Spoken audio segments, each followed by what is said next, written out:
to what became known as the Pacific Electric system. The red cars, the yellow cars that I'm sure many of you have heard about, and was able to sell real estate development that way. So eventually this became a massive network. This is a photo from the early 1900s of this whole Pacific Electric system, which was eventually sold by the Southern Pacific Railroad in 1910. But at its heyday, it was 1,164 miles of electric streetcars, trolley cars, covering 4 counties. And in the year 1911, the average Angelino rode this system with at least 1 ride per day. So this was a heavily utilized system, and for many Angelinos, they look at this map, and it's hard enough for them to break down into tears at what used to be. I mean, you could take this line, from the beach in Santa Monica up to the San Gabriel Mountains and go for a hike, and you could literally get anywhere you wanted to go. So this is a system that, especially the old-time Angelinos, will remember and start crying when they think about it. So this system was so great. Who killed it? So anyone recognize who this is? Christopher Lloyd is the actor. Anyone? Bonus trivia point. Well, first of all, what's the movie? Who Framed Roger Rabbit? Super bonus trivia points if you know the name of the character he was Judge Doom. All right, we've got a Who Framed Roger Rabbit fan here. Yes, Judge Doom. So 1909, Who Framed Roger Rabbit. This is the movie where this evil character was the greedy villain who conspired to rip up all these wonderful streetcars and build freeways. And he has this great quote about how it's going to be beautiful. We're going to have miles of unobstructed roadways, and you can get where you want to go without anyone in your way. I remember in the movie theater, everyone laughing, because it's obviously an ironic statement in 1989 at the time to think of the idea of freeways as this great way to get around. But this movie, in some ways, solidified a popular sort of conspiracy theory, really, that the streetcars were, in fact, the victim of the automobile industry, highway interests. Sorry, do you mind turning off your mic? It's feedback. Sorry. Too loud. Sorry, I get going on the subject. Okay, mic's on. You can still hear me? Yeah. Okay, great. As well. We're getting That's, yeah. So we're simulcasting this. We have two different audiences here. Okay. Hopefully that's okay for folks. I'll try to speak less excited about it. So it's an easy conspiracy theory to believe in because who's profited from the decline of the streetcar? Automobile industry, the oil and gas lobby. And you can see how it kind of lines up. And I think people want to feel like somebody did this to us, right? Somebody forced us out of the streetcar system and into these cars. But the reality is much more complicated than that, and the evidence, frankly, does not support this conspiracy theory idea. Instead, the decline of those streetcars really happened, I would say, for 3 reasons. So the first is the invention of the automobile. And thinking back at this mild, flat, uncrowded area, the automobile was an amazing invention for Los Angeles in particular. Unlike in the East Coast, you didn't have these crowded cities, you had much more open space, you already had people sort of living far away from the central business district. Ironically, because of the streetcars, it sort of enabled the sprawl to happen. And the automobile was a great way to get around. You didn't have the traffic. And I'm sure, even people in this room maybe don't like driving. If I were to remove 80% of the traffic from the freeways, you might have a pretty different attitude about driving. So at the time, it worked very, very well, and it was a very disruptive technology. We like to think of it, sort of Silicon Valley parlance at the time. So the car was very, very popular and was adopted rapidly. The other piece of it is, while we might romanticize the streetcars, if we were to time warp someone from the past into the present day, popular sentiment was largely against the streetcars. People felt like they were crowded and unpleasant to ride. There were a lot of scheduling problems. They had to wait long time for them. The fares were sometimes increased arbitrarily. That put a squeeze on people. There were transit strikes, and they brought in people who would break the strike line and didn't know how to drive the cars that well, so there were accidents. And people felt like it was a monopoly that was taking advantage of them. And so there was not a huge amount of popular support for these rail cars. And most importantly, they were losing money. They were losing about $1.5 million a year on average from about the 19-teens to 1940. So even though they've been privately financed to sell real estate development, once they were built, they still had to be operated, and the real estate development wasn't going to continue to pay for those operations. So there wasn't a lot of money to support them, and there wasn't a lot of popular sentiment to rescue them either.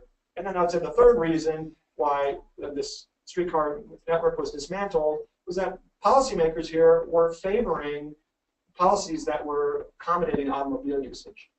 So there were a number of decisions related to accommodating parking downtown, widening streets, and not rescuing, municipalizing the transit network that really accommodated automobiles. So I would say it was really those three things. And just as an example on automobile registration, here you can see sort of national trends about how quickly cars were adopted from 1900 to up to 2004. You see that big spike with the Model T being invented around 1908 or so. But locally here, just as an example, in 1915, 1 out of 8 Angelenos owned a car, compared to 1 out of 43 Americans nationwide. By 1925, 10 years later, 1 out of 2 Angelenos owned a car, and that compared to 1 out of 6 nationwide. So this was a technology equivalent to Facebook or Uber that just took over very quickly and really changed how people traveled about. So by 1961, after years of financial losses, efforts to try to revive them by the private sector and turn them into sort of hybrid bus routes that might make some money, the last Pacific Electric streetcar in Los Angeles was out of business, and that was the line that went from downtown Los Angeles down to Long Beach. So keep that in mind. But then these streetcars were, I think, sold off into some developing world countries like in Central America, and some just went to the scrap heap. So, kind of a depressing picture there. It's reality. But meanwhile, it didn't stop people from coming to this mild, relatively now uncrowded environment. And you can see Southern California population growth in this chart since 1900. And you don't have to look too carefully. The colors refer to a bunch of counties. You can basically see that areas just kept growing and growing and growing. And so while people loved their car and wanted to accommodate traffic, what they didn't necessarily anticipate very well was that the population was going to keep growing. And the more you built to accommodate the automobile, the more that just encouraged more congestion. And when you have all the new people coming into the area who also feel they need to get a car to drive or to get around it all, it just compounded the problem. So now I can show you a YouTube video to put this population growth into visual perspective. So this is 1879. Now we're into 1900. So you can see downtown there. There's teens spreading out towards the beach, the 20s. 30s relatively stable. World War II. And now we're in post-war into the 50s. Really filling out the interior there. There's the 70s. Big boom. And it just sprawls out and out and out. Kind of filling in a little bit in the 90s. I might be kind of a nerd on this. I can watch that video over and over again. It's kind of mesmerizing. It basically shows you the population growth, and it shows you how that growth has been pushed outward to a large extent because of automobile infrastructure. So at a certain point in time, people just got sick of the automobile in the region. And they realized that this wonderful utopian dream of everyone living in a low-density house, environment, neighborhood, taking their car into where they want to work. When you factor in exponential population growth, things just stop working. And you get stuck with terrible traffic, you get stuck with terrible air quality, and when you add in things like the OPEC oil embargo and gas prices, people are getting very frustrated. And there were attempts throughout the 60s to try to revive the streetcar network. Some sales tax measure in 68 didn't really go anywhere. And then in 1973, Tom Bradley, who was a city council person, ran for mayor of Los Angeles, and for the first time made the issue of transit specifically his priority as a candidate. That was one of his top campaign promises. So he made the promise that if elected, within 18 months, there would be groundbreaking on a brand new rail transit line in Los Angeles. And that was a promise that he claimed sort of accidentally popped out, that he never would have made that promise for 18 months. He said he was at a press conference and sort of got flustered and just said it. But he quickly came to regret it because there's nothing you can build in California besides a yurt or something you could do in 18 months at this point. So he was overly ambitious in that time frame. But what he did decide to do was figure out a way to raise money. to build a rail system. And at the time, the federal government was very generous towards rail. It was offering a deal where it would pay 80% of the new transit line if the locals could come up with a 20% match. And this is akin to what we see today with highway funding.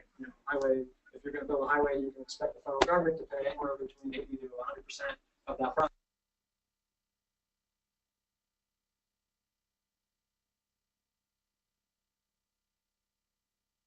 15% match from the federal government at this point. So the federal government is not as generous as it once was, essentially with our tax dollars here, because regions like LA and states like California tend to give more to the federal government than get back. But at the time, Ford administration, Nixon administration, into the Carter administration, there was a lot of dollars earmarked for transit. And Tom Bradley wanted to take advantage of it. So he just needed to raise that 20% to get a rail transit system started. And he went to the voters with a sales tax measure. It was going to be a half-cent sales tax increase. It was on the 1974 ballot. And he campaigned everywhere he could. But you can see from this map, this dark red there on the side, that's the city of LA, situated within LA County. And you can see LA County situated within broader California. You can see just how big the county is. This is a county, you could literally fit Delaware and Rhode Island both in LA County. It's that big. I mean, it could be, easily be its own state. It has a budget that is bigger than a lot of countries. So this is a huge political jurisdiction that is very diverse. And for a city mayor like Tom Bradley to go around the county and try to get everyone from these far-flung areas to buy into essentially an urban-facing, urban-oriented rail line is a real tough sell. So he did his best, but it's a tall order, and you can see all these other cities around the county too, and the sort of the gray areas there. And I mean, as I was saying during the Supervisor Yaroslavsky's seminar today, I mean, in a lot of ways, it points to just how decentralized LA County is. I mean, I've heard the comment that essentially in LA there's nobody in charge. And it kind of feels like that because it's so decentralized with the county and all those cities. And Tom Bradley did the best that he could as a mayor of the biggest city in LA. But the sales tax measure went down to defeat. It had majority support within the city of LA, but outside of it, they just couldn't overcome the negative margins. So it was a big setback for him.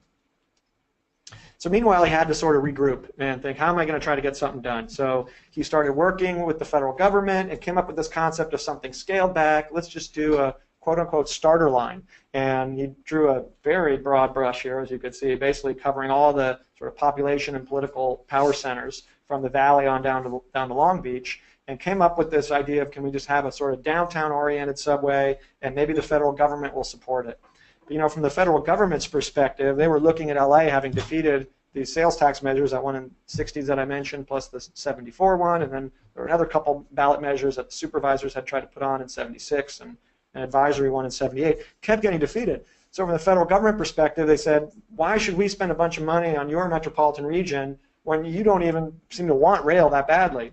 And the Carter administration, even though Jimmy Carter was personally close to Tom Bradley, actually felt that it would make more sense to have bus-only lanes on the freeways, and that you could serve more people with that existing infrastructure investment and not waste a lot of time on rail. And I think Jimmy Carter, who had been governor of Georgia, was kind of personally not that interested in rail. Atlanta had the MARTA system that had gone in line, was being deployed while he was governor, and there were a lot of problems with it. So I think he wasn't personally sold on rail. So not much really happened throughout the 70s, although folks like Bradley were out there flying back and forth to Washington, D.C. to try to get something happen. Then along came Supervisor Kenny Hahn. Many of you may recognize that name. His daughter was just elected to the Board of Supervisors. She was a congresswoman before that, a city councilwoman before that, and then of course his son became mayor of LA, James K. Hahn. Kenny Hahn was a longtime supervisor in LA, famous for bringing the Dodgers to LA. So many Dodgers fans here, and you can thank Kenny Hahn for that. And he was just kind of a can-do guy. You know, I want to get it done. I'm not interested in the bureaucracy. I'm not interested in wasting a lot of time. We got this old streetcar network that I loved. Let's just throw some trains back on them, you know, where we haven't ripped up the tracks. We'll just get it going again. So in 1980, he decided to put another sales tax measure on the ballot, and he went to the Los Angeles County Transportation Commission, which had to vote to put it on the ballot, and they took a vote. It was an 11-member board, and so he needed 6 votes. So they went around, they had a big debate about the measure, whether or not to even let the voters decide on it, and they took a vote, and it lost by 1 vote, 6-5. And then Mayor Bradley's appointee raised his hand, this is Ray Remy, and he said, I'd like to move to revote on that. He changed his vote, and the measure was placed on the ballot by that one vote. And I got a chance to interview Ray Remy for the book, and I asked him what was the deal there. And he said his instructions from Mayor Bradley were basically that this measure is going to fail, and he doesn't want to have anything to do with it. But do not be the deciding vote to kill it. You know, let's just hope it goes down on its own. So that's why Ray Remy struck it, changed his vote, and was allowed to go forward. And of course, the conservatives on the board were really upset. They thought they had successfully killed this thing. So it ended up going to the ballot, and still no one really wanted much to do with it. You know, it was kind of like the Republicans when Trump was running and it looked like he was going to lose.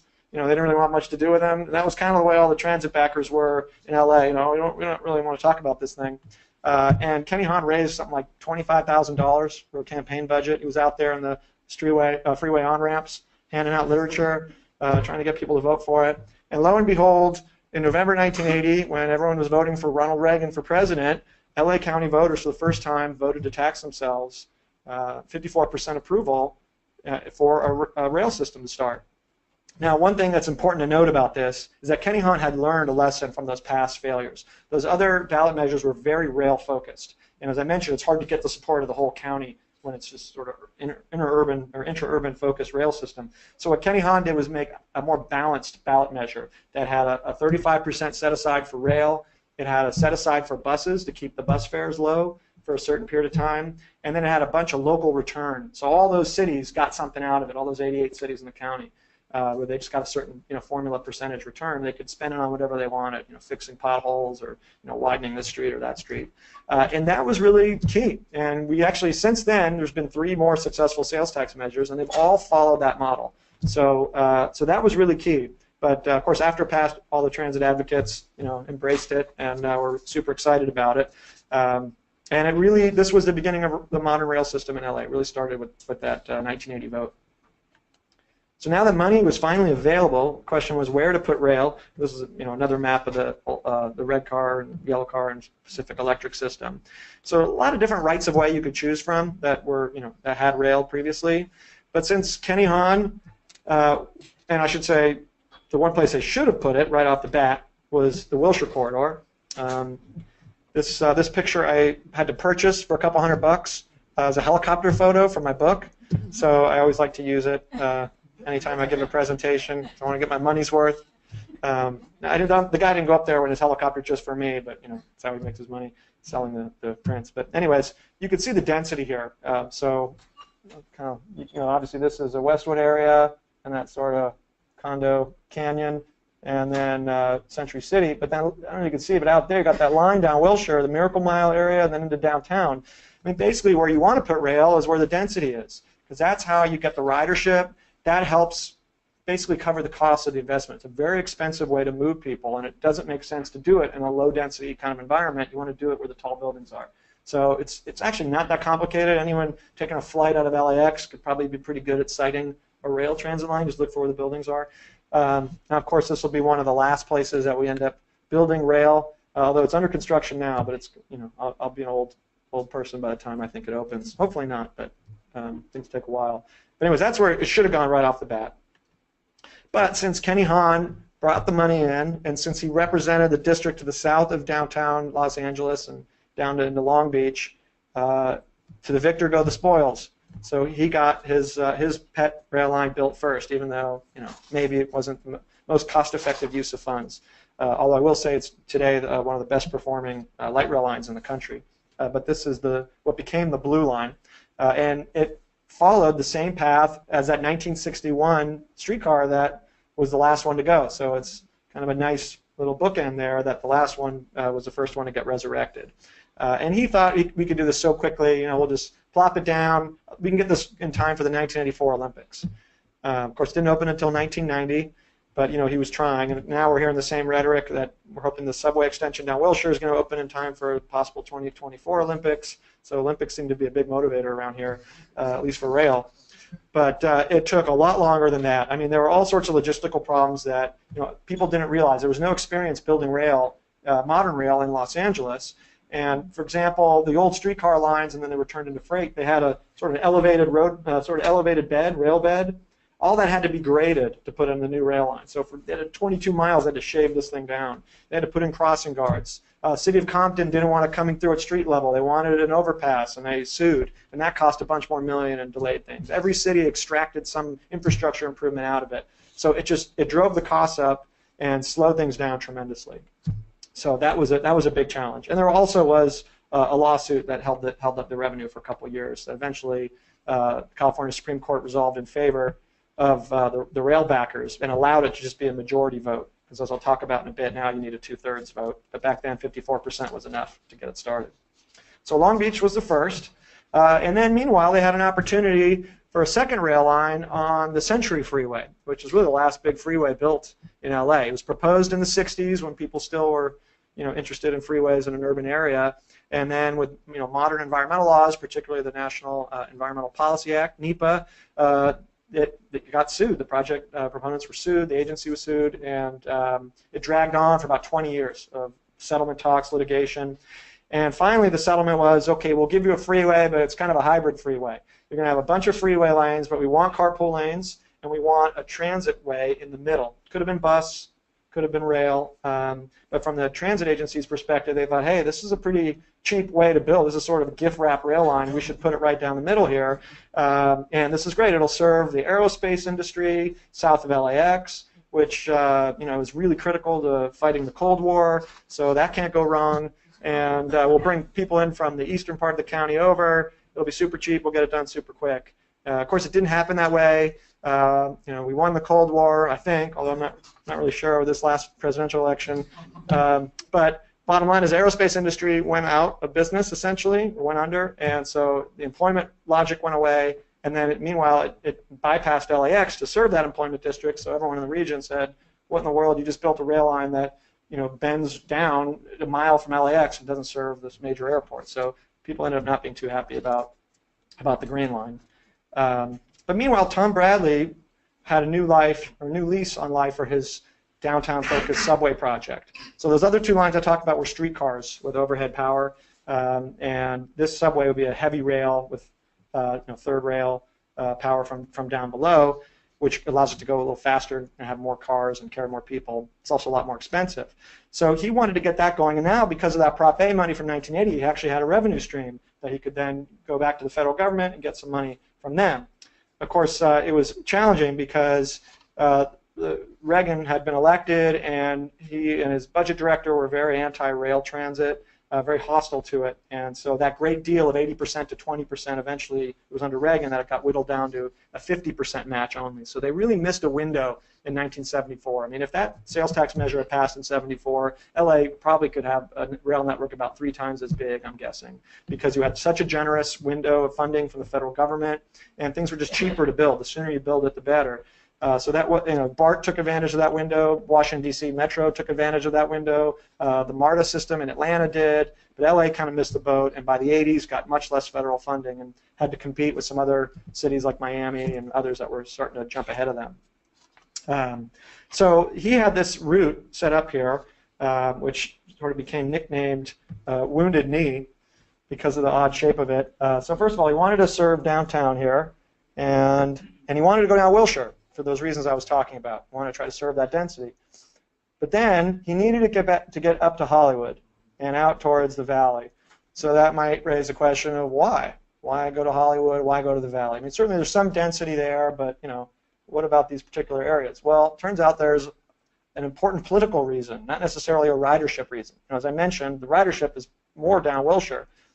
But the president pro tem of the state senate, Dave Roberti, represented Hollywood and refused to release state funds for transit unless it served downtown Hollywood. He had heard from the Chamber of Commerce, as somebody said when I interviewed them from the book, that Hollywood at the time was basically a dump. Their words, not mine. The Chamber of Commerce there really wanted reinvestment, and so he insisted that the rail line go there. And then meanwhile, why up in the San Fernando Valley? Well, you've got a huge chunk of the population up there, a lot of the wealth of LA based up there, and as someone else said to me, you can't build a multi-billion-dollar rail project in the city of LA and not benefit the San Fernando Valley in some way. So basically, for political reasons, they had to just show up in the valley there. And so that was that North Hollywood station. So that's why you had this funny arrangement. Down Wilshire as far as they could go, and then up Fairfax to get back to Hollywood. But they were running into a problem on Fairfax that they soon discovered. So first, in 1985, in a Ross Dress for Less store, a worker punched a time clock in the basement, and the place literally exploded with methane gas that had built up in the basement. And so you had this kind of Hieronymus Bosch scene here of the apocalypse. I mean, flames were coming out of the pavement. Was anyone living in LA here at the time? Remember that? Yeah, so this freaked everyone out that, things can just explode. I mean, you think about how we're, terrified of terrorism now. I mean, this is like Mother Nature terrorism could strike at any moment and blow you up. So everyone was terrified, and nobody was killed, but people were very badly hurt, as Austin Powers might say, very badly burnt. I shouldn't make a joke about that, sorry. But anyways, this scared people, and then particularly with the subway tunneling, people are thinking, I'm going to be going through a subway tunnel, and this thing is going to blow up on me. Now, the reality is there are methane pockets throughout LA, and a lot of people think this is left over from an old oil field. This was actually the biggest oil field west of the Mississippi, Salt Lake oil field, something like that. So some people actually allege that it was improperly capped oil wells that allowed the methane to seep up. We don't know, but things are built over methane zones all the time. It's pretty easy to vent methane, but this was very worrisome to people, and in particular, Henry Waxman, who was a congressman representing that area at the time, was already not a fan of the subway. And I don't want to point out Supervisor Yaroslavsky, but he actually gave me a lot of good insight into Representative Waxman's attitude about this, which is that basically this was a neighborhood, ethnically Jewish, historically Jewish, and people walked. You had sort of, elderly people there, and the idea that a subway was going to come through there and gentrify the place, drive up property values, rents. He was not a big fan of that. And then, as I mentioned, he was looking at this route, and some of this Representative Waxman told me, as he was asking them, why is this going up Fairfax? And the Metro people are telling him, well, Dave Roberti's here, so we got to help him out, and we got to get to the balance. And he's thinking, you're going to disrupt this community just for these sort of political reasons. So he was never really sold on the system to begin with. And once this explosion happened, he used it essentially as a pretext to halt federal funding for the entire system. So people here were counting on Congress coming through with that 50%.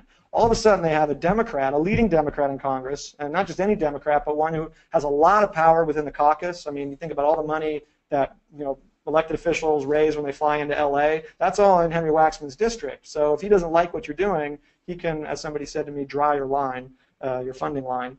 So a very powerful congressman. And LA transit advocates suddenly realized that someone sort of within their own party and orbit was now opposed to the entire subway project. So they had to work out a deal, and they had to work out one quickly. And they turned to the other congressman from the area, Representative Julian Dixon, who happened to represent an area, the district just to the south of Henry Waxman.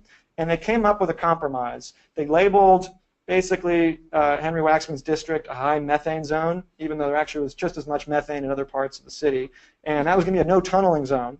And it just so happened to end right at Representative Dixon's district. And then the extension would no longer go down Wilshire, but just go down south of Wilshire.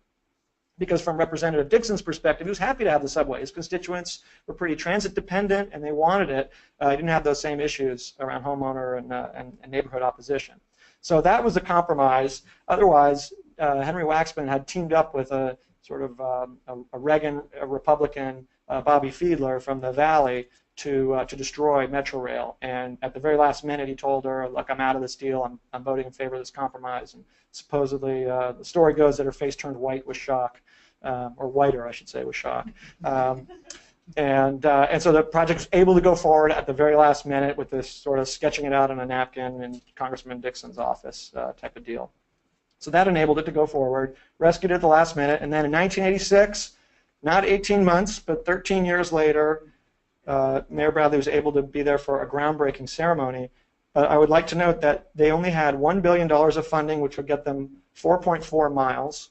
So, and they had no guarantee of funding after that. So they were building a $1 billion 4-mile subway, and they were just lucky to be able to do that. So it was kind of an act of either folly or courage to do this, but the groundbreaking happened, and that was going to go from downtown out to MacArthur Park. So meanwhile, the light rail lines were opening. So the blue line that I mentioned down to Long Beach opened, and instead of costing, people were hoping maybe $250 million, cost $877 million for all those reasons I mentioned, but did become a successful light rail line for connection from Long Beach into downtown. And then that 4.4-mile subway did open in 1993, so that was 7 years later. And that was the last few months of Tom Bradley's term. It was a final, I think he had 5 four-year terms, and that was the end of his 5th term. So he did live and serve long enough to see that subway opening. In fact, you can see him smiling there. And then a few years later, he had a stroke, and I think he passed away in 96 or 97. So, he really, I think more than anyone, there were a lot of people involved in it, but he really, more than anyone, was the one who made this an issue. And you can see that even for someone like him, it took 20 years just to get that 4-mile segment opened, and he still didn't live to see the rest of this Metro Rail dream sort of come to fruition. And then that green line down the Century City Freeway opened up in 1995. And then in 1990, they wanted to keep the money train going. So this is Neil Peterson, who was now the director of the transit agency, the Transportation Commission. He wanted to go back to the voters with another sales tax measure. And so this was called Prop C. And it was going to fund a subway that would take the Red Line subway out down Wilshire and then also into East LA and then finish the job up to North Hollywood. It would help fund the Expo line, light rail line, out towards Santa Monica, as hopefully all of you know. And then it would continue that green line up to LAX and then also provide money for a light rail line to Pasadena. Pasadena was politically very important. And he went around everywhere and told everyone, I'm going to build a light rail line for you, a light rail line for you. I mean, people described him as kind of Monty Hall and let's make a deal, telling everyone what he's going to build. And it did pass, but just barely, 50.4% pass rate. So not 54% like Prop A in 1980, but 50.4. So just barely. And then at that point, the economy went south, as I mentioned, Cold War ending. So LA really was hurting economically. There were a whole bunch of scandals, debt. They debt financed a lot of this stuff, and so things really started to go south in the 90s, and they weren't able to build as much as they wanted to. But they also found opposition from another source that they didn't necessarily expect, and this was the bus riders union. So this is a nonprofit advocacy organization on behalf of bus riders, and this is Eric Mann, a self-described socialist, which used to be a bad thing until I think maybe Bernie Sanders made that not as scary sounding as it used to be. But he really wanted to sort of prosecute LA for racist crimes. I mean, that was, again, his words. And he helped get this bus riders union a lot of funding and some legal strategies to go after the rail system and sue the Metropolitan Transportation Authority, the Metro. And his argument was basically that all this money for rail was subsidizing basically professional class people, much more likely to be white than the bus ridership, which was more predominantly people of color, which was predominantly elderly, disabled, low income. So he felt like all this investment in rail, which was at the time was particularly very cost inefficient compared to bus, had to have been motivated by racism. And the ironic thing is the mayor of LA at the time, Richard Riordan, actually encouraged the Bus Riders Union and the NAACP Legal Defense Fund to file this lawsuit. Riordan hated the MTA so much that he actually went out to another group and said, please sue us because I'm so sick of the sort of pro-rail sentiment here. And there was one particular incident that really galvanized this movement. In 1994, it was actually Antonio Villaraigosa at the time, when he was, before he was in the assembly, he was in charge of a fare increase, kind of figuring out how to do a fare increase on the buses. And they passed this unpopular bus fare increase to cover a $126 million funding gap for the buses. In that same meeting, they spent $130 million. They authorized $130 million for a rail line to Pasadena. And so that just really got people up in arms. Now the reality is, I sort of have two thoughts about this. Well, three really. First, there's a lot to be said for funding buses over rail and the inequalities. I think they raised an important point that the bus rider constituency is not politically powerful like rail constituency, and I think that was borne out by how decisions were made. But somewhat in defense of rail, first thing is that rail carried its own political constituency and its own pot of funding. So when I mentioned those sales tax measures, I mean, because rail was in those measures, that got the political support to get those measures passed, and there was dedicated funding for rail. And at the federal level, there also was matching grants from the federal government for rail. So rail brought in its own money and its own voting constituency that did help the bus system too, because those sales tax measures helped the bus system. So that's one response. And then the other is that this was in the early days of rail, and when you're spending $1 billion to build a 4-mile rail line, the numbers are going to look pretty bad at first. You know, you've got to build the system out, connect more areas, and then you start to see a lot more ridership and a lot more diverse ridership. And Supervisor Yaroslavsky in the class today made the point, which is that today, if you look at the profile of a rail rider and a bus rider and the metro system, they're the same, basically, I mean, in terms of racial diversity, economic diversity. So I think that argument has, to a large extent, gone away. But in the 90s, it was a hot issue. They sued.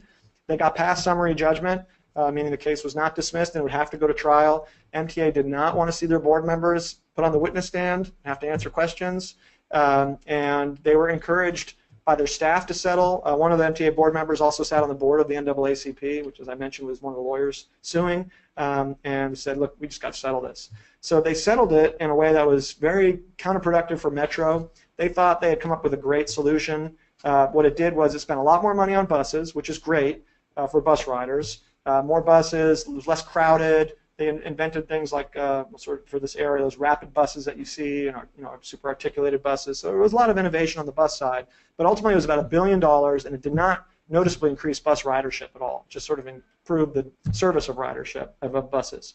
So it was a lot of money that arguably could have been spent in better ways. That settlement has since expired, and now we're sort of back to business as usual. But it was an important chapter in LA's history and exposed a lot of the racial, class differences, and I think really got people thinking, whoa, rail, maybe it's racist to build a railway. I mean, that's what people were sort of asking themselves at that time. But meanwhile, with all this, debt and money running out, there were scandals. Big sinkhole in Hollywood opened up. I think Professor Yaroslavsky, I think you might have fallen in that at one point. I remember reading a news article and you were inspecting it. Okay, I just remember there's somebody mentioned that you were inspecting it. He was near the sinkhole. Okay, so anyways, so people could go near it, but you don't want to get too close. There's a big giant sinkhole. There's a fire in one of the tunnels underneath the Hollywood freeway that shut the freeway down. So a lot of bad headlines. I got a chance to interview George Takei, Mr. Sulu, who was on the transit board. And he was appointed by Mayor Bradley in part to bring the whole Star Trek, beam me up, we're going to move super fast kind of vibe to transit. He told me he stepped down as soon as they started building because he knew these kinds of stories were going to come out. You don't want to be involved when it's construction time because stuff's going to go wrong. I mean, anyone who's had a home improvement project, I'm sure you're happy the national media wasn't there to cover, all the comings and goings of your contractor. So this was on a very large scale. So things were opening up, though. The Red Line subway, the final chunk of it up to North Hollywood opened in 2000. That was 18.6 miles, $4.7 billion. Pasadena Gold Line, light rail opened up. And the story behind that is that it had bipartisan support in Congress. This was another example of a light rail line that maybe wasn't the most cost effective. But David Dreyer, Republican, very influential in Congress, he was supportive. He wanted it eventually to come out to his district in the San Gabriel Valley. You also had Mayor Reardon supportive of it, Richard Alatorre, who was on the city council, supportive, so a lot of political support, and it went through a high renter neighborhood. And that's important because that means nobody's going to sue you for the most part. I mean, the sad reality is when you go through neighborhoods that are, as someone told me, over 50% home ownership rates, that you're going to have some problems because they're going to sue you. But Pasadena was through a mostly renter community, and that got pushed through because of all the political support, having that bipartisan support in Congress. So that opened up 13.7 miles. $900 million for that. But then with all this emphasis on buses and the scale-back financing, the idea was let's look at some other alternatives. And how about looking at technologies like bus rapid transit, which as some people describe it as rail on rubber tires. And this would give you a lot of the benefits of rail. This was on an old Pacific Electric right-of-way in the San Fernando Valley. And instead of building the rail lines, putting in the electric infrastructure, for 1/5 of the cost and probably 1/5 of the construction time, we can get this going. And so it was actually Supervisor Yaroslavsky's project. This is the Orange Line in the San Fernando Valley. And it was inspired by a trip to Brazil, where in the city of Curitiba, which is very progressive on these transit innovation, had already sort of masterminded these bus rapid transit lines. So we took some inspiration from Brazil and brought that up here and were able to build something very quickly at an appropriate technology for the level of density in the valley. So it's today a very very successful bus rapid transit line. I know it's not technically rail, but I included the story of it because I think it's very rail-like. And ultimately, you know, when people think about why they like rail, it's getting someplace fast and reliably, you know, not stuck in traffic. And the bus rapid transit line, when it's on that dedicated right-of-way, brings you that.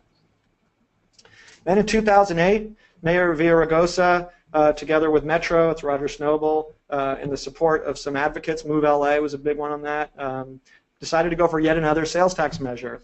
And they got the unions, they got the business community, they got the environmentalists together. There was a joke that it was the first time that business had been in the AFL-CIO's boardroom ever, you know, for a strategy meeting on this sales tax measure.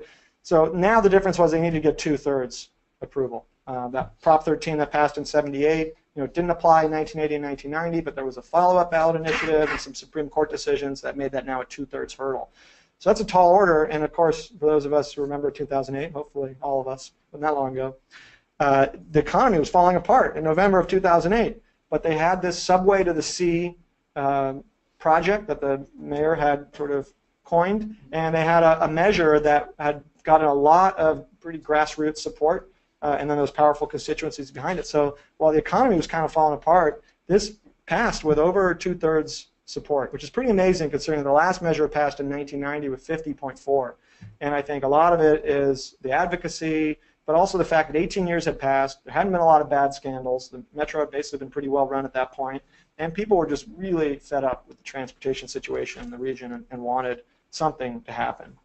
So Measure R passed, and then in the wake of that, a whole bunch of other lines started coming together. So already in the works was the East Side Gold Line extension, which would have been a subway, but with the lack of funds, that became a light rail line, an extension of the Gold Line, kind of a horseshoe shape. And then the Gold Line to Pasadena was then extended out to Azusa, and that out into Representative Dreyer's district, although of course he's no longer there, but getting out that direction.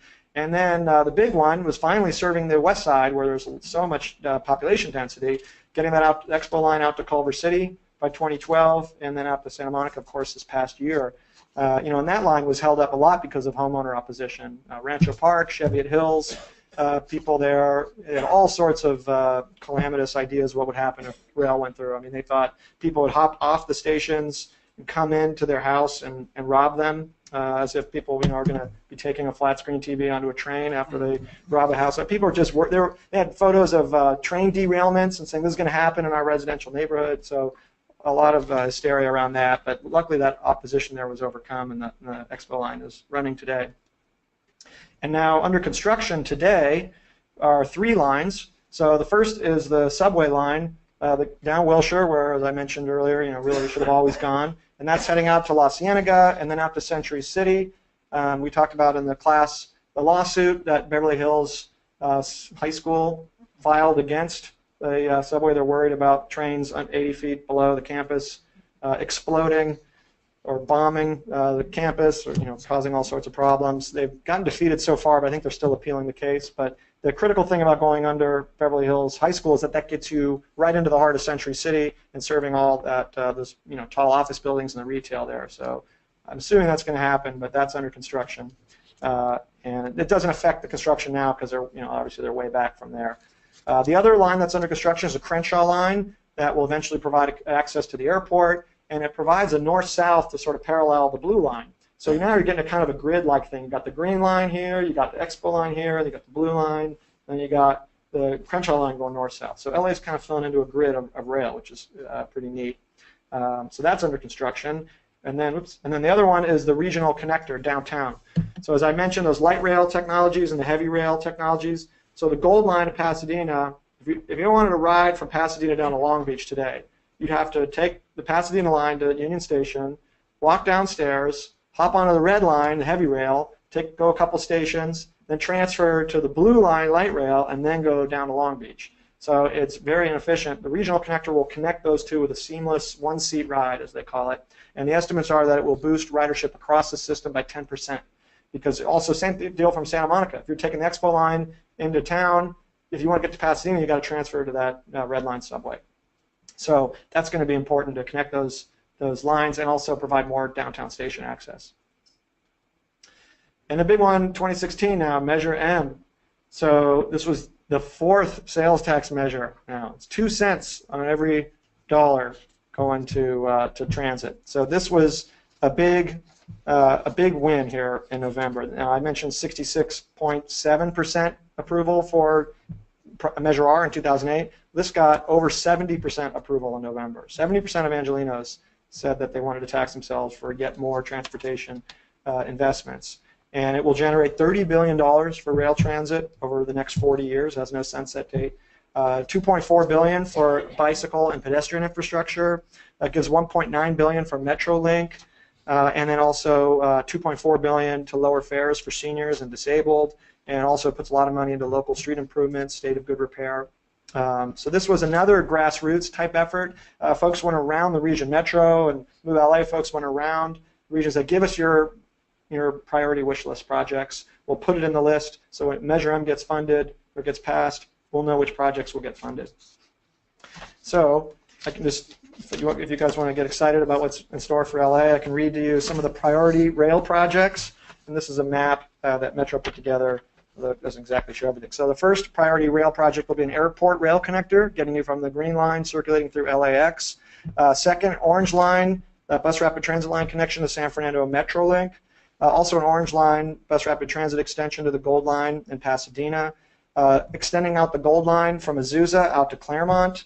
Extending, and this is a really big one, extending the Purple Line subway from Century City to here, basically, to Westwood. Another rail line from Union Station to Artesia. Other improvements for the Orange Line. An east side extension of that Gold Line. And then on Green Line to Torrance, bus rapid transit down Vermont. And then also potentially a public-private partnership under the Sepulveda Pass, where they'd have a toll road that would pay for a tunnel, and then there could be a rail line next to it. So you could go basically from around here over to Van Nuys underground. There's one very negative project that I just want to flag, which almost made me hesitant to support this measure because I really dislike this project so much. It's the High Desert Corridor, which is right here. So there are highway projects associated with Measure M. It's easy to think of these as just a rail transit thing, but this would basically be another freeway from Palmdale over to Victorville. Part of the idea is the middle would be for high-speed rail if that ever comes together, and it would then allow a high-speed rail line from Vegas that's going to be built down to Victorville to then connect to this, and then go to Palmdale, and then connect to the state high-speed rail, if that ever gets built, down into Union Station. But the concern, of course, is that this is just repeating the same pattern that LA's done over and over again to detrimental effect, which is just building more freeways to encourage more sprawl, to encourage more traffic, to encourage more open space lost. So I'm hoping that project gets whittled down or killed or litigated to death. So just wanted to flag that, but that's the one bummer. So just some lessons learned about the whole sort of rail history here. So first is we got to think about future growth in Los Angeles and where are people going to live. So we've already got extreme housing shortage, not just in LA, but throughout the state. We've been underbuilding housing relative to the number of people here, relative to the number of jobs for decades now. So we have a huge housing shortage, which affects pretty much everyone in this room. It affects you very beneficially if you're a long-time homeowner because you've seen the value of your asset increase without having to really do anything, but just sit there and watch no other housing get built, or in some cases actively fighting other housing, which will also accrue to your financial benefit. But if you're a renter, if you're trying to get into the trying to own your own home, or if you're a business trying to pay your employees adequately, the housing prices here are an absolute economic killer, and forcing people out of state, forcing businesses out of state, really squeezing people. And what better place to build housing than on this expensive rail transit infrastructure that we've invested? Because then you get the ridership benefits, so the investment in rail is not as costly to taxpayers because you're getting more riders, and you're also providing a way for people to live without having to get a car, without having to sit on the freeways all day. So we should be locating jobs and housing as much as possible around rail transit stations. And that means for local governments that are restricting housing around rail, they need to stop doing that, and it may take state intervention to do that because the locals have very little incentive to allow more housing unless they're really able to think more broadly about their role in the region and the need for housing in the region more broadly. And it also means that we need to do what we can to stimulate private investment in areas that don't really have much of a market. So a lot of the Blue Line, for example, is built through areas that are relatively blighted and not a lot of private investment. We need to encourage that investment there. We also need to find ways to reduce the price tag of these projects. We spend more per mile on rail than any other developed country. So we have very high price tags, very slow timelines to get these things built. And so when you have limited dollars, let's try to get as much out of them as we can. So we need to figure out ways to reduce costs, have better oversight of the construction process, and figure out ways to streamline the planning. This shouldn't be subject to years of litigation. These are pretty straightforward projects with tremendous environmental benefits. So. Then the last thing is to think about other low-cost transit options rather than trying to spend all this money on rail. And even if we did spend it, as we've seen these timelines, it's not going to happen right away. So what are we going to do in the next 8 years before the Olympics and we're waiting on the Wilshire subway to be built? We should be thinking about bus-only lanes. We should be thinking about more bus rapid transit, using the highways. And then finally, I just want to say, sort of related to this, rail is sometimes sold as a way to alleviate traffic, and rail does not alleviate traffic. If let's say it did alleviate traffic and traffic was a little lighter, it would just encourage more people to drive. So the more you build for cars, the more it's just an endless process of inducing more driving. So if you truly want to reduce traffic, you need to price it. Congestion pricing, make sure people are paying for those times when they're driving during peak traffic times. That'll discourage them from driving. You can use that revenue, or I should say discourage them from driving, at least as a solo occupant. And you can use that revenue to invest in transit in that same corridor. So it's a good way to raise revenue, take the burden off of the traffic, and it's really the only solution if the region really wants to reduce traffic. So those are the lessons learned, not necessarily all from the study, but a big part of it from looking at the history of rail here. And I just wanted to close with something else I had to spend some money for, so I got to get some use out of it. I had to hire a cartographer for my book. I'm sure no one in here has probably had to hire a cartographer before. This guy was really good if you need a recommendation. But this is basically the map here. The book came out in 2014, so it's actually already out of date because this is dotted, for example, Expo line, and that's the Azusa line is dotted. But the bottom line is we now have 105 miles of rail in LA, 93 stations, and it averages about 360,000 riders a day. So could be more. If we build more around those transit stops, it'll be more. But that's the product of that original 18-month promise from Mayor Bradley to today. And I think if I were to come back in 10 years and give this talk, given the amount of money with Measure M, this will be a very different map. And certainly in the next half century, the type of investment happening in LA is unparalleled for any other metropolitan region. So if you want to learn more, I got some copies of my book here. It would be great not to have to schlep them back on the airplane. Come up and see me, and happy to take some questions. And you can also reach me, email, and check out my blog and Twitter and all that. So thank you very much.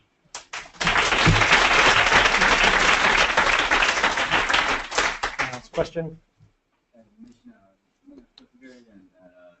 Moving the roads to decrease congestion on the freeways, to get people to drive less. Are there anything in the works right now that is working on that? So the question is, I'm just going to repeat it for the folks on the webcast. Is there anything in the works to try to reduce congestion through the congestion pricing and other things like that? So there are different groups kind of advocating for this, but I don't know how serious policymakers might be about actually adopting some of those recommendations. Folks in the room may know if there are actually studies going on. I'm assuming that there probably are. But politically, that's going to be a big lift. People don't like to be charged for something that used to be free for them. We're sort of introducing it in stages now. We've got those fast track lanes in parts of the county where you could pay to bypass traffic. And that revenue, and we have it up in the Bay Area as well, that revenue can be reinvested in transit. So that may be the sort of foot in the door for expanding those lanes. Eventually you may be able to, take over the whole deal. So, yeah, question over there? Yeah, my question is just based on anecdotal reading of the Los Angeles Times during the lifetime in which I've lived in LA. And I guess it's appropriate to ask it here at UCLA, but I've noticed that the USC Transportation Department and personages there vehemently opposed all of the transit measures that you talked about, and because they were academics and had statistics and things to support a very pro-road, freeway, anti-bus and transit, particularly transit. I just wondered if in your studies you noticed that as a trend, and if you ever went back to their early arguments as these rail lines were being proposed, and looking back now that we have ridership things and determined the accuracy of it. Because they're, as far as I know, those kinds of arguments are still from, primarily it seems from USC, are still on the scene. Oh, so the question is a good UCLA question. Can we bash USC? Putting my words in your mouth. USC, you know, historically the academics there tend to be much more pro-road, anti-transit, and spoke out a lot about this. And so, you know, the question is, if in my research, sort of look back at their arguments, or if I agree with that assessment. So first of all, I agree with that assessment. USC, you know, they have a number of very prominent, what I would almost characterize as kind of libertarian type voices, but that are very pro-road, very pro kind of suburban development as the sort of model of what's good. And also, I think in their minds, the model of what people actually want. They have this idea that density is really not reflective of where the market is, and that we should be, you know, not pretending otherwise, and instead allowing people to live in a nice, comfortable suburban home. But now, to be fair to USC, most academics are not very favorably disposed to rail. I mean, the joke, I think it was a Harvard, Marty Wax was here, might know this one, but the joke, I think it's the Harvard School of something, is basically you can sum it up in 4 words: bus good, rail bad. That rail is expensive, and buses are the most, you know, effective way to move people around. So USC wasn't totally alone in that assessment. But yeah, they have a little more, you know, sort of weighing on the side of suburban living. You know, my response to them is that there actually is a huge market demand for a walkable, dense neighborhood, and that the big challenge is not so much that we have to force people to live like that, but that we're not building enough neighborhoods like that.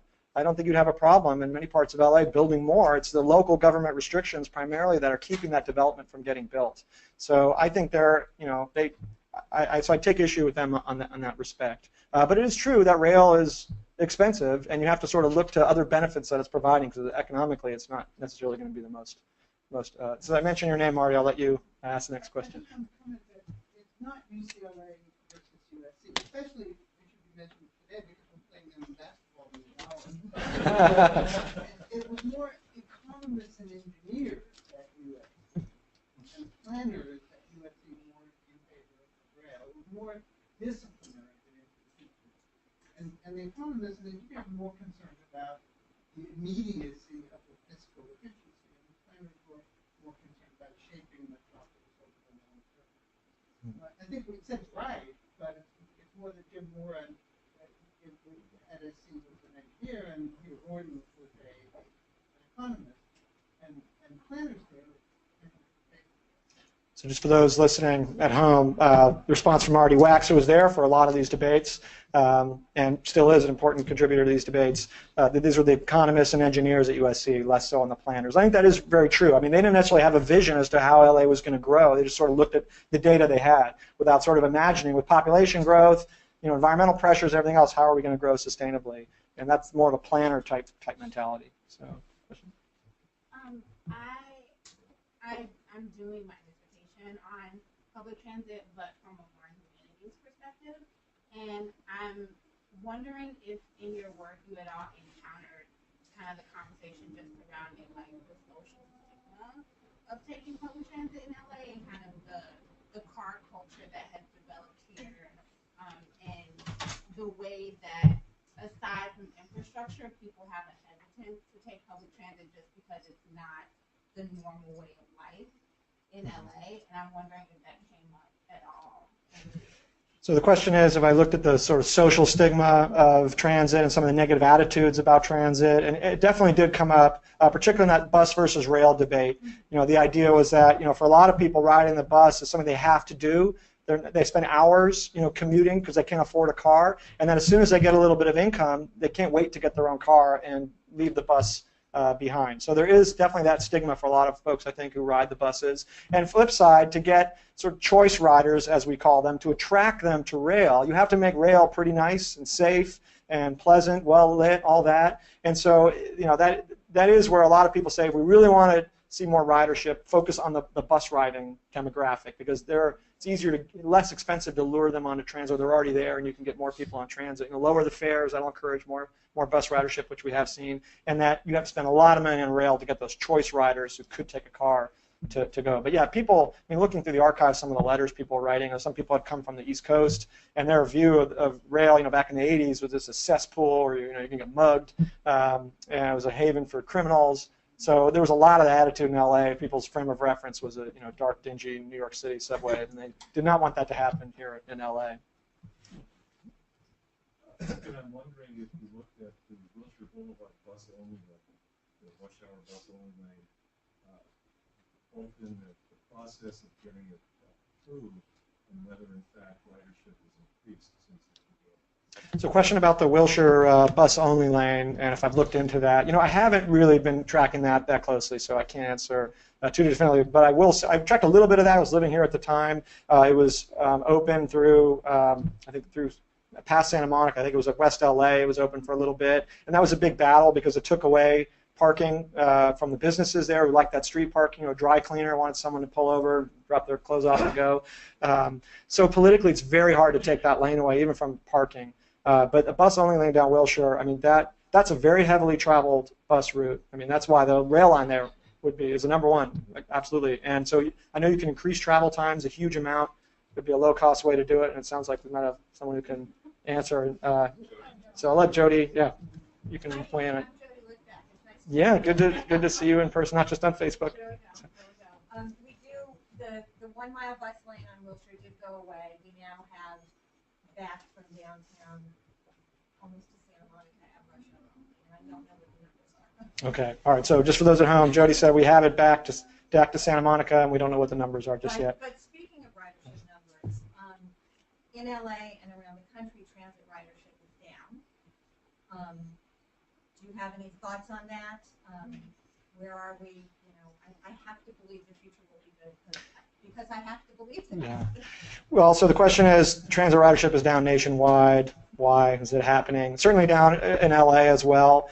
And flip side of that, vehicle miles traveled is now coming back up. It had flatlined for a long time, and now people are driving more. So that may tell us some of the story right there, that as the economy does better, people have more money, they're willing to just stick it out in traffic.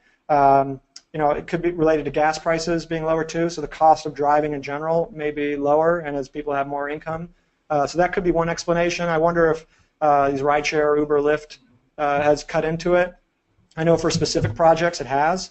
So for example, the Oakland Airport connector, it's kind of sad what's happened there, but basically the airport passenger growth has increased, but the airport ridership has not, and what has increased is rideshare to the airport. So we know at least in instances like that, rideshare. Now it can complement rail, but I think the best thing forward is just having those land use patterns be consistent and be focused around rail and bus networks as well. And then the other piece of it is lowering the bus fares. If you really want to, or lowering fares in general. If you really want to encourage ridership, that's a pretty easy way to do it.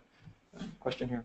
I have two questions. One is elevated rail lines, the cost, versus on grade where you are competing with traffic and emergency response. And the second question, is there any push in zoning where the housing density near stations would be required to have family housing in addition to studios and one bedrooms?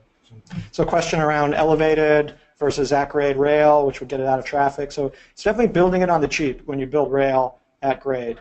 But we don't have a lot of money. We're trying to get these things done, so we build them a lot at grade and they get stuck in traffic. Expo line is a great example of that. Just sits there at the red light like every other single occupant vehicle, with a couple hundred people on the train. There's ways of signal priority to get around it, but it does just slow things down. The blue line is going to be a limit to how many cars you can put on there because they start to back up into other intersections when they stop at one intersection because they're bigger than the block. Now, the general rule of thumb is it's twice as expensive to build elevated, 3 times as expensive to build a subway. So the question is, do we want to spend the money on it? Elevated also has a lot of visual impacts that people really oppose. So that's the other challenge. But ideally, you could grade separate these in some way to avoid, them being too slow, and then you really lose a lot of the benefits.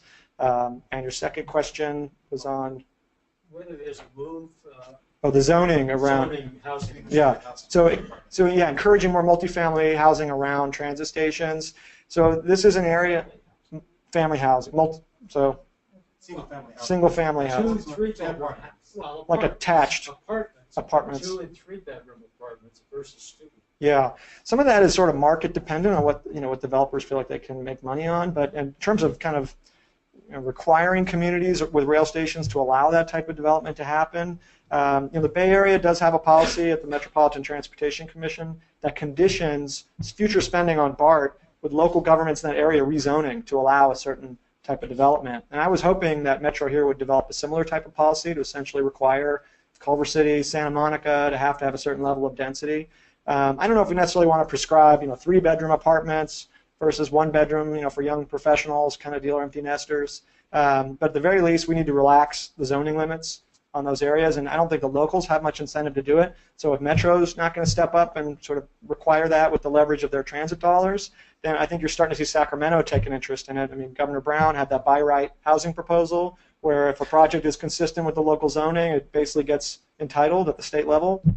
And I know the new state senator from San Francisco, Scott Wiener, has a similar type of legislation that would provide some carve-outs for environmental criteria and union labor. But you're going to see Sacramento start to manage this because this is a statewide problem around the lack of housing. So. I was wondering if you found any lessons in your research about getting voters and policymakers more excited about investing in operations rather than capital. So the question is if there's any movement to get voters more interested in operations and funding the operations of transit, not just brand new capital projects. I mean, what elected leader doesn't like to do a ribbon cutting? It's hard to do a ribbon cutting when you just say, hey, we're continuing to fund what you already have. So, you should be happy about that. It would be nice. That's going to be a problem, particularly as Metro builds a lot more of these projects. That's just going to mean we've got to operate these projects. And operation also means rebuilding them at times. I mean, BART just had to go to their voters for a multi-county bond issue, not to promise any new extension, but just to repair the system that they have up there. They're using computers from the 1970s that evidently look like an old Pong game, like a Star Trek console or something. So that's, the region's going to have to deal with that soon. And I don't really know how you get people excited about it. It's maintenance. It's not all that sexy sounding. And I know there's a state constitutional ban actually on certain funding for transit operations. So that also gets in the way. It would be nice to have a constitutional amendment on that. Nice to have a lot of constitutional amendments, but maybe Supervisor Yaroslavsky would want to weigh in on that. Was it carved out in both Measure R and Measure M for operations? It's only 15 to 20% full pay. So Measure R, Measure M had a carve out in part for operations, which does help, and we'll see if it's sufficient. Yes. What do you know about communities that have tried to price rail at the heavy use times? What are the experiences with? So a question about communities that have tried to price rail, sort of congestion pricing for actual rail ridership. So the one that comes to mind is the Washington, D.C. Metro. There are probably other examples, but that's the one I know of. And I mean, that's a very well-ridden line. And they have about almost 3 times, at least twice the ridership of LA Metro. So it's a heavily used rail system, and I don't think you see a drop-off there. The BART system does not, and obviously not here. I mean, I don't think there's even distance-based riding here in LA, which is kind of crazy. So that would be a pretty sensible fare restructuring if there was political support for that. But yeah, you definitely don't want to discourage ridership. But if we actually get to the point of the rail lines are too crowded, I mean, the Wilshire line is going to be a sardine factory when those extensions open up. It's only a 6-car train line. So, if any of you have ridden BART, that's 10 cars. They had to build it with 6 cars to save money back in the 80s. That was a decision, when they barely got that 4 miles going. And when you start to go down that heavily populated Wilshire corridor, it's going to be really tough in there. So they are probably going to have to implement that kind of thing for the Wilshire corridor. Either that or hand out oxygen tanks for people who are in the cars. Question over there. You mentioned the policies of the 60s that were kind of pro-car, and that was one of the reasons why the streetcar kind of died. I was wondering, did you find anything from the auto manufacturers or the tire companies of lobbying? Because it's like, yes, the policies were in place, but why did the policymakers decide to do the winding industry? So the question of when the region made a decision to go towards automobiles, if automobile industry, tire manufacturers were involved. There was a grand jury proceeding that found that they lent some credence to this idea of this conspiracy. There was a GM subsidiary, I think it was National Tires or something, that bought up the bus lines. But again, you have to look at it in the context of multi-decades of losing money.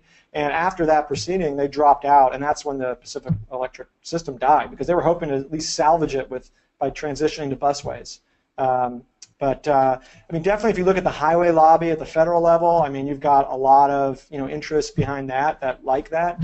But as I say, the public was really in favor of this, and I gave an example in the class today that in the 1920s, to deal with the traffic congestion in downtown LA, the city council passed an ordinance to ban parking in downtown LA during business hours, because they were just, the downtown merchants were going crazy, and they thought, it's much more efficient to have the streetcars going in there.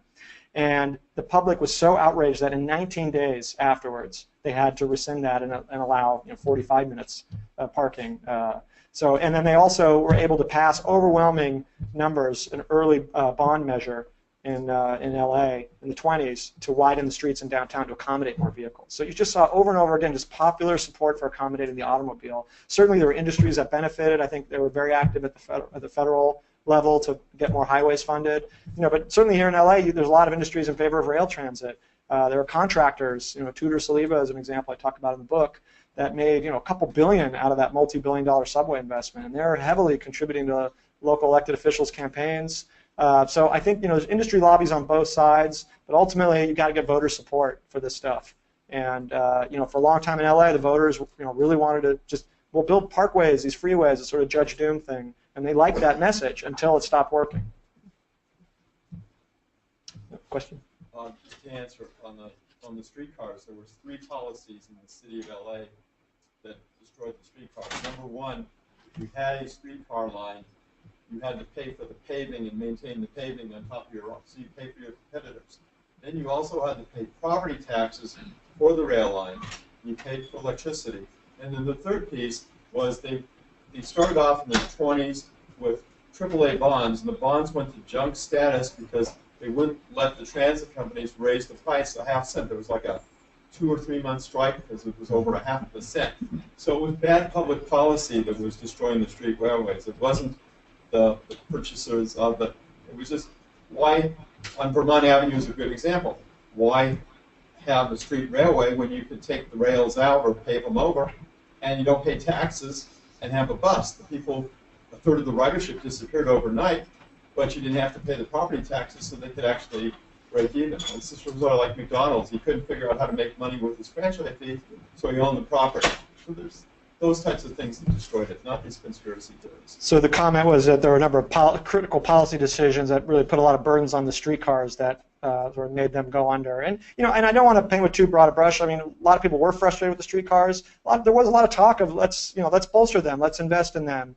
But ultimately, it came down to money. Somebody had to pay for rescuing them, and there just wasn't support for that. So any other questions?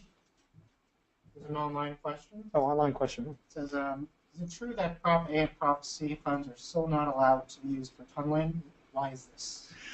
So Zev Yaroslavsky there in the back pushed a ballot measure in 1998 that did pass overwhelmingly, that prevented sales tax dollars from going to tunneling for the subway. And so there is that ban. It's still in effect, as I understand it. There are ways around it. You can pay for other things, it's not the tunnel. And there are other revenue streams. But yeah, that did pass. And that really helped. That prevented the subway from going out to the east side, which is now the East Side Gold Line. And since you're here. Subway has to be there also prevented subway in Santa Valley. And we couldn't have afforded all of them, maybe not even some of them. They still are, in effect, but we're only building one subway in town. So all of the other money is eligible for AC, R&M, are eligible for light rail, and R&M, of course, are eligible for subway too, and half the subway can be for a better money. I would just make a point about that measure, the sales tax measure that prevented subway construction. Had it not been for that, we would have had a subway down Pico Boulevard, which is not just south of Worcester, it's a mile south of Worcester. And you would have been given a lecture tonight. We'd all be asking ourselves, who were the idiots who built the subway where there ain't anybody and avoided it where you have a linear center, one of the most dense corridors in the United States. That's what, when you talk about the Julian Dixon, Henry Waxman deal. South of Wilshire was including Dixon's district. So he saw an opportunity, I don't blame him, to try to get some investment in the people corridor. But it would have still circumvented the high methane risk zone, which was not Henry's concoction. That was the city of LA identified the high risk methane zone as a result of the city council asking them, and the mayor asking them to identify what happened across West to West. So there are a lot of collateral benefits, not much of the main benefit, which was 2x4 that got the MTA back on the street because it was about to go bankrupt, and it had lost all of the confidence of the public in LA. And one of the reasons these measures weren't passing early on is because the public didn't have a whole lot of confidence in the agencies that were running the transit agencies. And there were two of them, which was a problem to begin with. So you got consolidated. And then they had a problem, corruption, other things that were going on, and sinkholes, and we had to rebuild the reputation of Metro before we could go back to the books for the tax increase, which is what that 18-year period was all about, and it worked.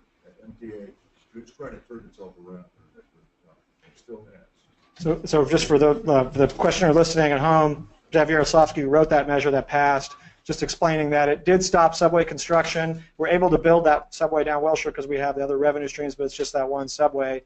And in a way, what it did was sort of waited out that Waxman ban, because Waxman, I never said this, but did actually reverse himself in 2005, I think it was, and rescinded that federal ban. I asked him what were the intervening engineering innovations that made him feel confident now that you could successfully tunnel, and he said he didn't really know, but people told him it was now safe. So that went away, and that's why we can tunnel down there. So in a way, that ban did help sort of wait out that Waxman ban. Otherwise, it would have gone into subway would have gone down into Dixon's district, and then it also put the subway with a more direct connection up to Hollywood from downtown up Vermont instead of Fairfax. I think we might have time for one more question. I think I saw your hand up.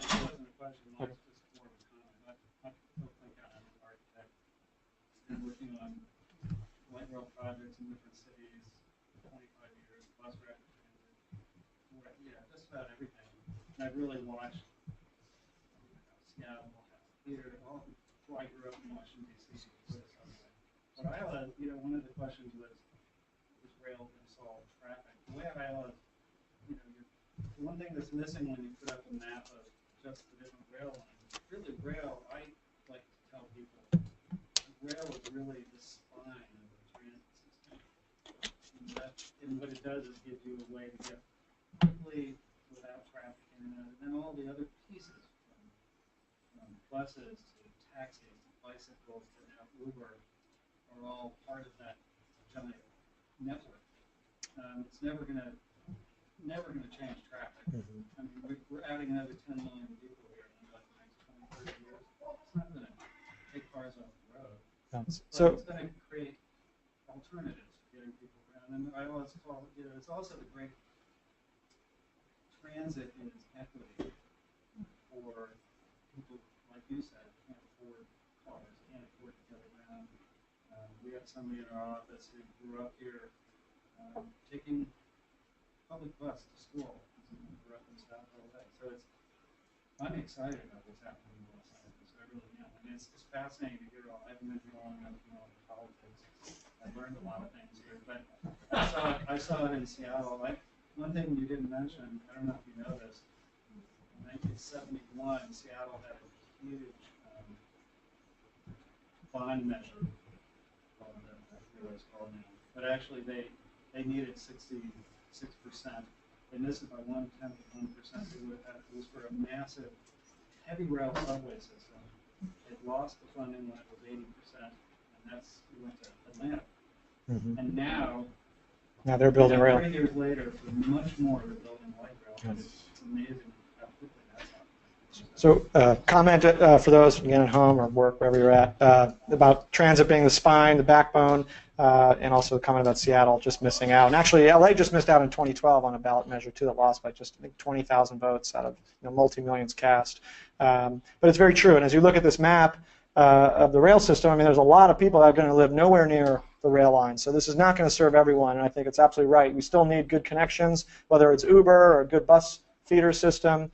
It's not going to solve everything for everyone, but it does provide that alternative for people, and hopefully provides an infrastructure spine that we can channel all future growth around for the coming generations and the ones that are here now in LA. So I'm happy to take any other questions by email or come up to me. Otherwise, thank you all very much, and enjoy the rest of your evening and week.